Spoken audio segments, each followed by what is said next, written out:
Welcome back to the Money Focus Podcast. I'm your host, Moses the Mentor. And in this episode, I'm honored to have Toi B. James, the visionary behind RedInk Enterprises, join the show. Toi is not just an author and founder, but she's a catalyst for inclusive engagement and communication. Her firm specializes in empowering individuals and organizations to create environments where everyone feels valued. So let's uncover the journey and insights of this transformative leader. Thank you for joining the Money Focus Podcast. Really appreciate you. And the first thing I'm going to ask you to do is to walk us through your career journey and ultimately how you started your business. So the floor is yours.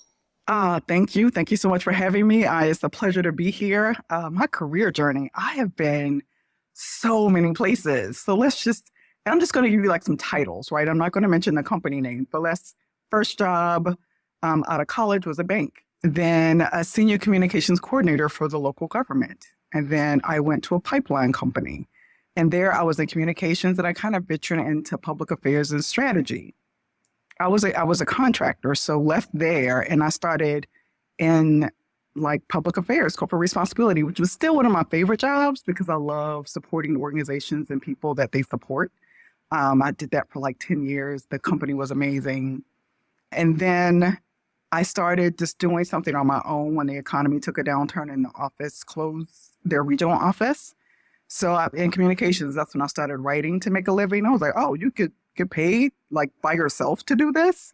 Wasn't quite as lucrative as it needed to be, but I have my, dealing with family issues and making sure my dad was taken care of. So it gave me the opportunity to really spend that quality time with him before he transitioned. I will never, ever forget that time. When I jumped back into the world of work, I got back into communications, but more leadership and development. And so there I was like, okay, I kind of like this. But it was still a lot of communications, newsletters and trainings and all just in that little realm, right? So you're building courses, you're training people, you're facilitating meetings, all of that. And in that, I found like I really like the idea of engaging people in this way, but how can I make it more meaningful? The introvert in me is just like, I can do small talk for like 5 or 10 minutes. Then I'm like, it's a wrap, right? So I was like, how can I make this more meaningful? And so after the death of George Floyd, we all know what happened and DEIA became like this norm. And so I was like, I don't know how to have these tough conversations. I want to, because I was paralyzed in what was happening in the world. And so I said, okay, the best way to overcome a fear is to do it. So I became trained under the tutelage of the amazing Dr. Tawana Burrows at Coach Diversity Institute as a coach. And of course, that's through the lens of diversity, equity, and inclusion. And I also became trained as a facilitator, diversity to belonging through the amazing Chris Armstrong at Veritas Culture. And there I was like, I can do this. This is what I want to do. I want to specialize in inclusive communications and engagement. How do we make DEIA come alive? So it's not just DEIA on the side, because DEIA is so many things. And we can talk about that as we talk a little bit more. But that's when I was like, I could do this and I want to do this in a way that I envision. And that was RedInk Enterprises, LLC. So that's coaching, consulting, engagement, communications, all of the things that the world kind of introduced me to through the world of work that I fell in love with. So I took the pieces that I loved the most and built a business. Nice. And, I think for me, educate me. So DEI, I think that's, most people understand diversity, equity, and inclusion. So there's the A and I've heard B. So kind of let us know what the A stands for. And also, do you also add B in there at times as well? Yes. So A is DEIA. When you hear that, for sure, government generally frames it around that. So it's diversity, equity, and inclusion and accessibility. So how do you ensure that those who have certain needs are met to work in your workplace? How do you make sure that it's inclusive for everyone? And the B is belonging. So really, it's like once you have people who are included in something, how do you make sure they belong? Just because I invited you to the table and you're sitting next to me does not mean I invite you into the conversation. The goals, the outcome, input. I literally just invited you to the table to sit here and look. But how do I ensure that you belong, you feel heard, seen, and respected? That is belonging. Makes sense. So how is your statuses in, diversity, equity, inclusion, A and B shape your approach and, and how you actually provide coaching and consulting to the companies that you support? The best way for me to answer that question related to how I incorporate DEIA and B into my life is just it's into my life. So it's not just how I incorporate it into business and working with clients. With anyone, it's really how I approach the whole person in front of me, who I'm talking to. How do I hold space for all of who they are in any given moment? That is my goal. I want to make sure and at any time people know that they are enough and that they can thrive at whatever it is they want to do. Now, if you're a singer and you can't sing, I'm not going to tell you can't sing because I know a lot of people who are successful who can't really sing.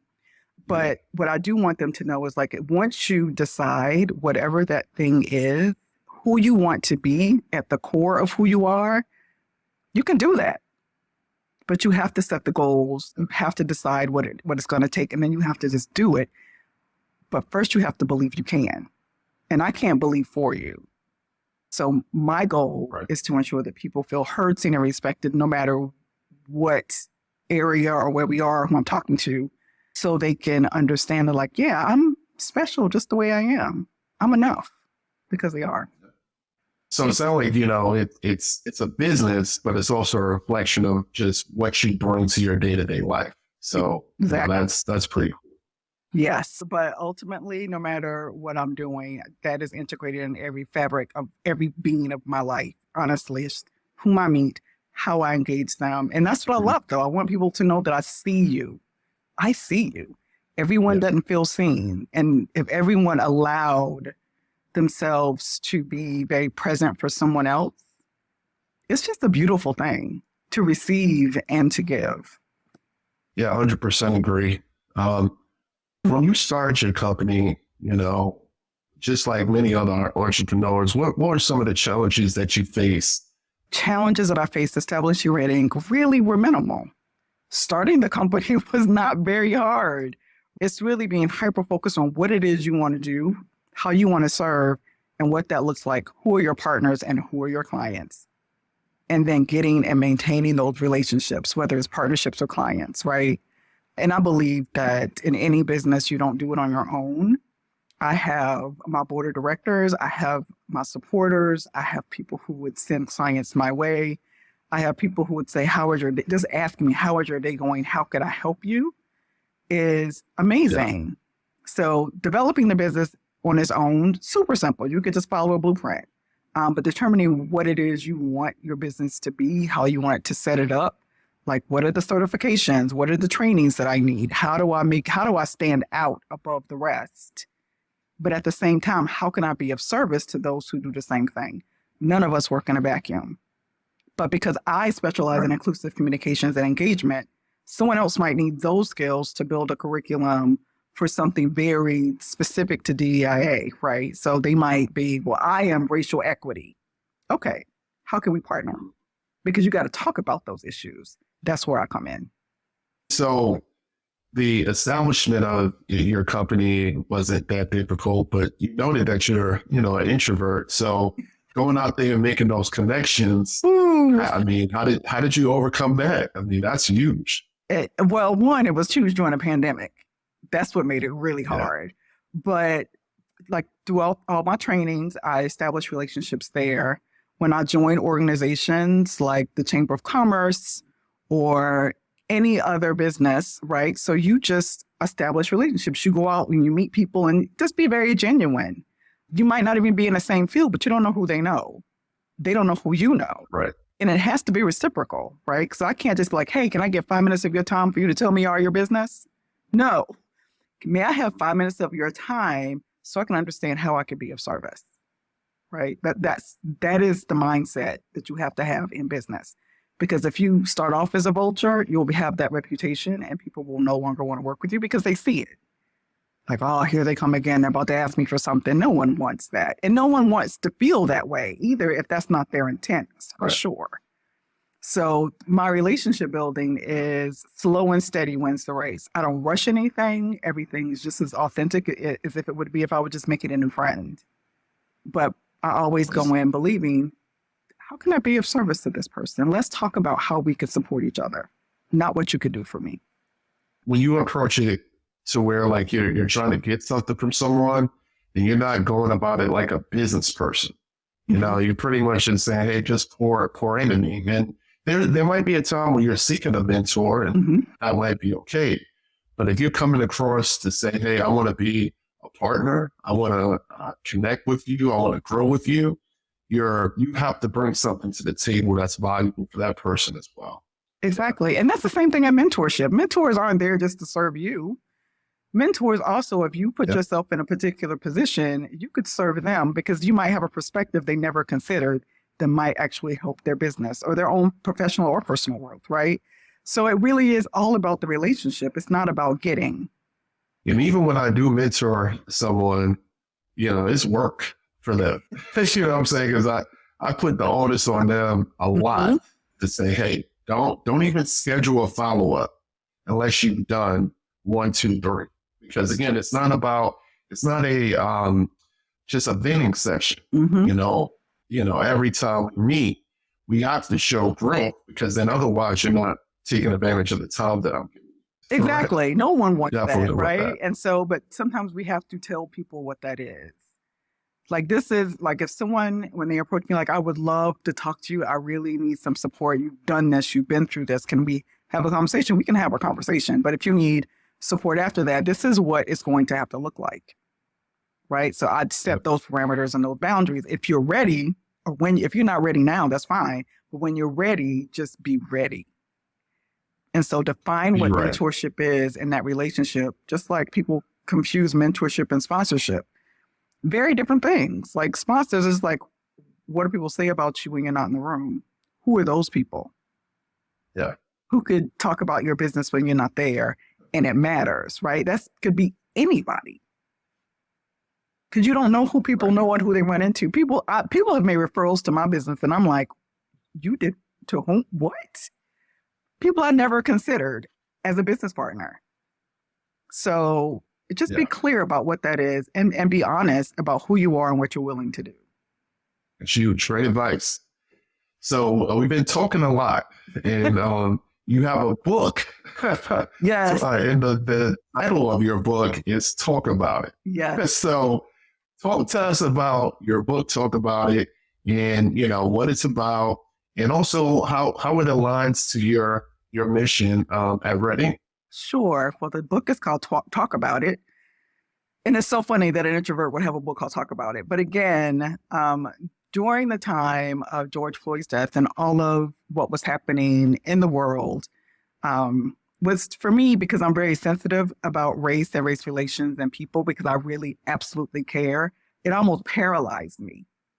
But again, to address a fear, you address it, you do something about it. So I got my training as a certified coach. I became a certified facilitator. And I said, you know what? These conversations are not as hard as I thought they were. If you have the right methodology, you can have really amazing, although seemingly difficult conversations, and some could be transformational.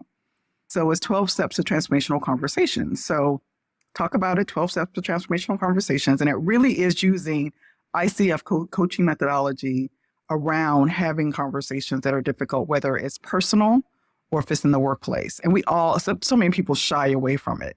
Because when I would have conversations with people to talk about, just whatever's going on in the world, like, I don't know what to say, was the first thing they would say. I don't want to talk about that because I don't know what to say. I don't want to hurt anybody's feelings. People are so sensitive. And I was like, well, if you don't know what to say, lead with that. If that's your truth, I don't know what to say, but because I care about you, I just want to, how are you? How authentic is that? And from there, as you listen, you can find out what you need to ask.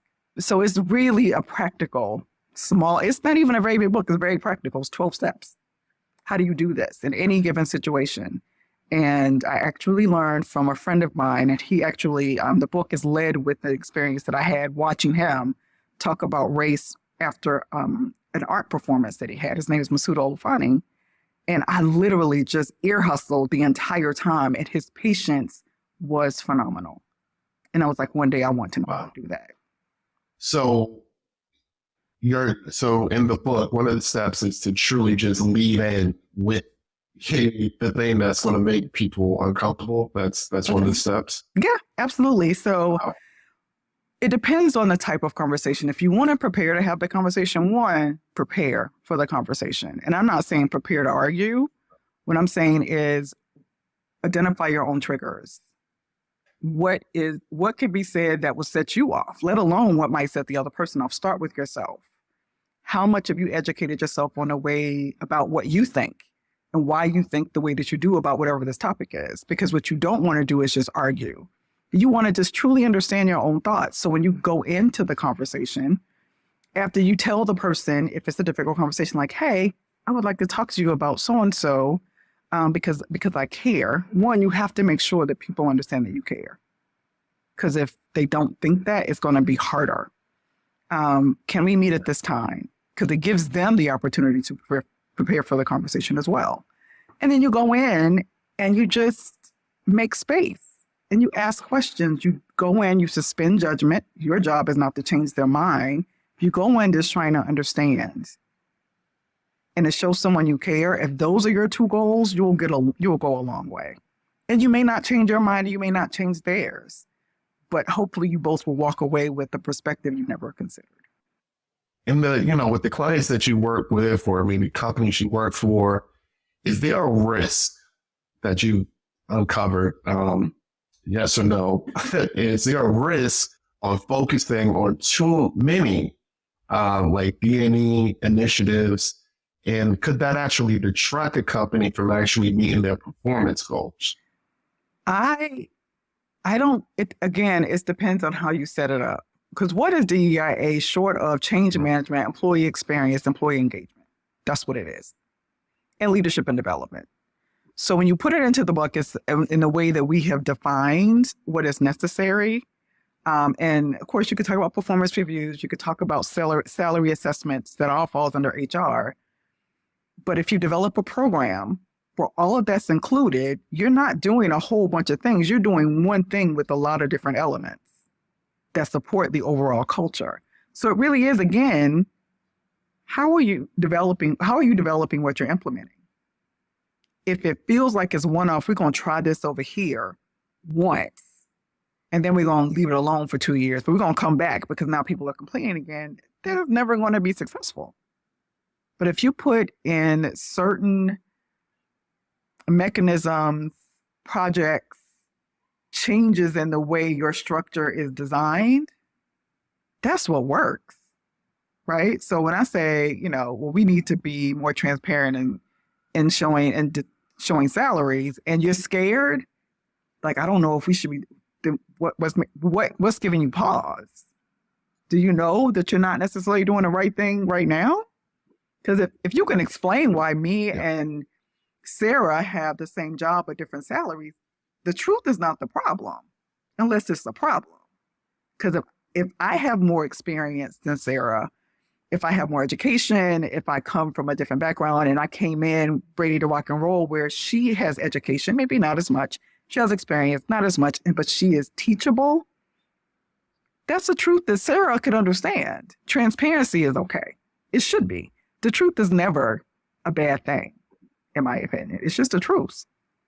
I actually seen something on your LinkedIn the other day where it was, I wanted to ask you this since it was like perfect timing, where there was a DEI,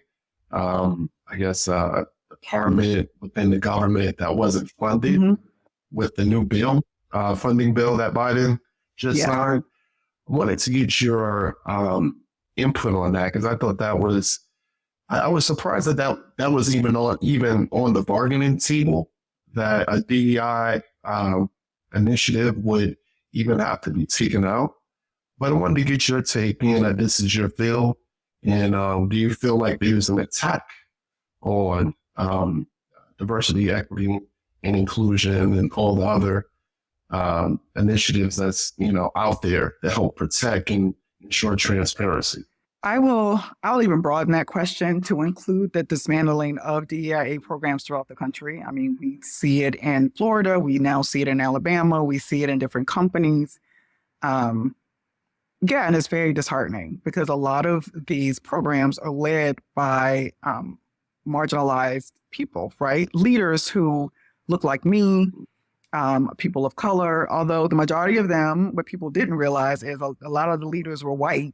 So people didn't talk about that, right? So because it really, might be to some degree why the needle wasn't moving in a lot of places. But again, I don't understand dismantling it because if DEIA, and this is of course my opinion, if it is employee experience, employee engagement, if it's all those things, right? If it's all the things that really support your employees, all of them to be treated fairly and equitably, why are you trying to dismantle that at the core of it? What about fairness and equity scares you? And who do you think is getting the short end of the stick? Because that's what you're saying. You're saying, we don't want to be fair and equitable is what I hear when I see stuff like that. That's all I see. So Right. DEIA will continue. It just might be another name. It will just be embedded, as it should be, throughout programs and initiatives throughout the entire organization, because it should not have been over here in the first place. It's a great office to have to kind of manage the measures, to tell the story, but it really is embedded throughout your organization. And if you don't get it right, people will leave, and you'll know that. Your reputation will be damaged, and you'll know that. And you could sing all the songs of like, we're a great place to work, but it's not going to be true. And people who work there will know that. And your culture will change, but not for the better. So how do you support everyone? That's fine. Change the name. But don't stop the work. The work does not end. So am I hopeful? I'm an optimist. Of course I am. Because I do this not because it is something I think is really cute to do. It's because I think it's necessary. No, I appreciate it. It was very timely leading into our episode. I think it's really a shame that something like that. It's really for politics and for show, and the fact that they want to put the notion out there that things were equitable before these programs were being funded. It's laughable. It is. The data definitely shows. It is. I mean, the story is not made up. Right. We have the stats. So when people are asked those questions, they can't back it up. They're like, oh, well, they're just not necessary because everything's equal. By whose lens? Who's experienced in this equity that you speak of? Name names, tell the stories. They're afraid of it. It's clear. So, it's horrible, man. But how do you plan to continue to evolve RedInk, for the next, let's say, 5-10 years, as things like this change? But how does your business stay agile over these changes and how you actually serve your clients? And that is honestly the question of 2024 for me, because AI is changing everything. Technology is changing at the speed of light. So how do you meet the needs of your customers and your clients? How do you meet the needs of people? How do you meet them where they are? And so I am actually investigating what that looks like. Like, I'm not afraid of AI. I'm not really happy about how it's progressing so quickly and who is leaving out because it has its own issues, right? But I do want to understand what it's going to look like in 5 or 10 years and how it's going to impact the workplace in 5 or 10 years. And how do we still manage to ensure that cultures are equitable and fair for everyone? That's the challenge, because with the digital divide, when you think about that, who's going to be left behind? It's the economically disadvantaged and marginalized individuals, or underrepresented individuals. So we have to figure out, how do we bring everyone along? But because it's moving so fast, it's hard to do that. And so that's a really great question. I wish I had an answer, but right now it's just staying informed and continuing to do the work at the same time, because the work does not stop. It just doesn't stop. But you got to grow with it. Yeah, AI is the real deal. It's the real deal. I use AI in my business, but you're right. It's a digital divide for Mm-hmm. sure.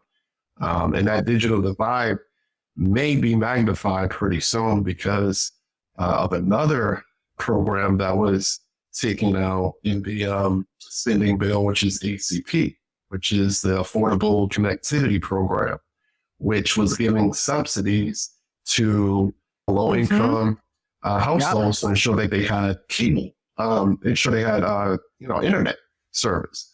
So now AI is going to become this huge cloud of information and people that have the ability to tap into it is going to be in the driver's seat. But now you're taking away the ability for people to afford broadband internet. So now they can't take advantage of it as well. Well, and it's even deeper than that, right? So when we think about the book banning, how they're treating education and taking inclusion out of that, when they're kind of rewriting history. And so now they don't, because of the internet, information is available to everyone. It was the great equalizer, right?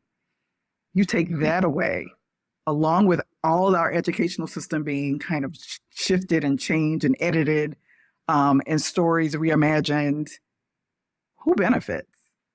And those are the questions we have to start asking ourselves, like, who benefits from all these changes? And, and it might seem like a one-off that happens, like, oh, well, it's just fiscal responsibility. Really? Is it? No. So as a country of citizens, we need and thank you for bringing up all the bills in politics, even though and I have an MPA, so I used to love politics. At this point, it drives me crazy.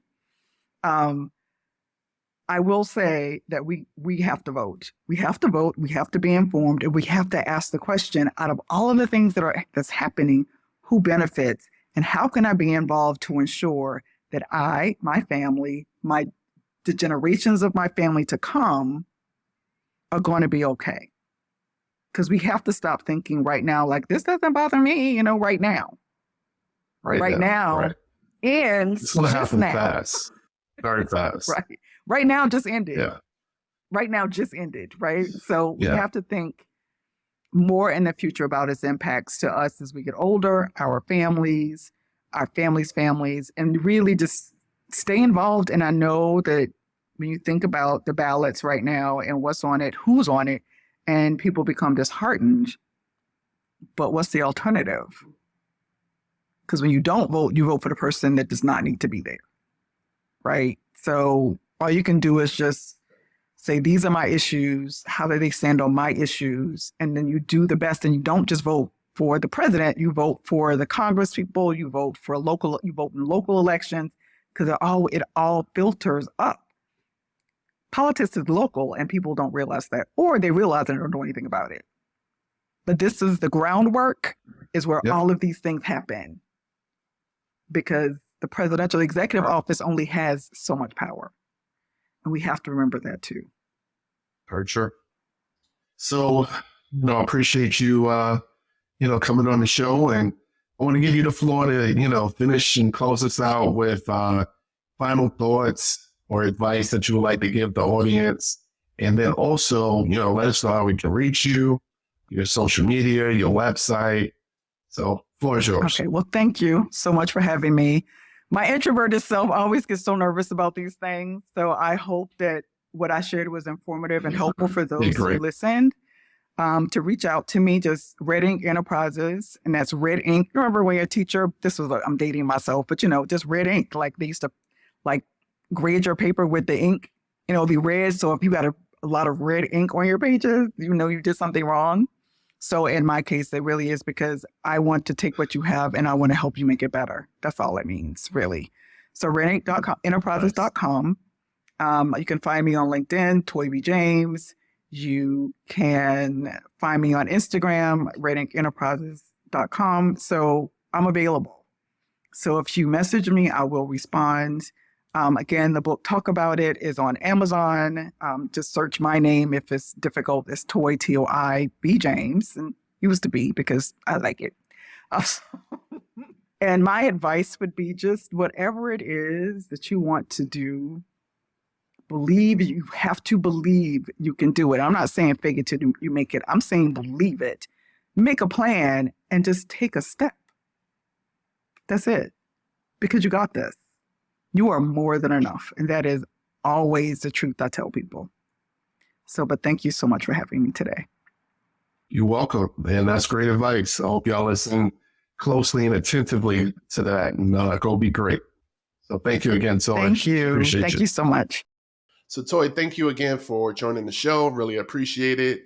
And your dedication to fostering inclusive and transformative conversations is truly inspiring. To my listeners, I encourage you to check out RedInk Enterprises and Toi's book for more empowering content. And remember, make sure to visit my website, mosesthementor.com, and also subscribe to Moses the Mentor on YouTube. So until next time, keep engaging in conversations that make a difference. Peace.